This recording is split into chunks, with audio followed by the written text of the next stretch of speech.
కాంగ్రెస్ ప్రభుత్వం ప్రజల్ని ప్రలోభాలకు గురి చేస్తోందని బీజేపీ రాష్ట్ర అధ్యక్షుడు రామచంద్రరావు ఆరోపించారు. గత ప్రభుత్వం డబుల్ బెడ్రూమ్ల పేరుతో మోసం చేసిందని, ఇప్పుడు ఇందిరమ్మ ఇళ్ల పేరుతో కాంగ్రెస్ మోసం చేసిందని విమర్శించారు. మజ్లిస్ ఒత్తిడితోనే హైదరాబాద్ మున్సిపల్ కార్పొరేషన్ను 3 ముక్కలు చేసిందన్నారు. రానున్న మున్సిపల్ కార్పొరేషన్ ఎన్నికల్లో బీజేపీకి ఓటు వేసి గెలిపించాలని కోరారు.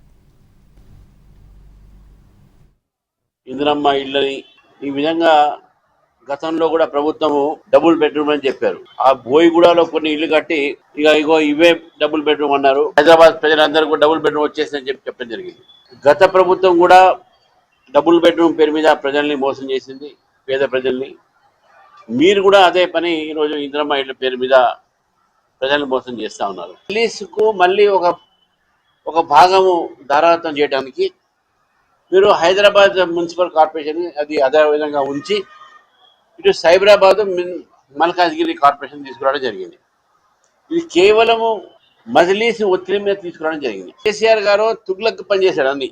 ఆయన తుగ్లక్ అయితే రేవంత్ రెడ్డి గారు మహా తుగ్లక్. ఈయన చేసేవన్నీ కూడా మూడు చేస్తా ఉన్నారు. కాబట్టి హైదరాబాద్ ప్రజలు వీళ్ళ ఒక రాజకీయ ఏదైతే ఆలోచన ఉందో దానికి మన అపరిమిత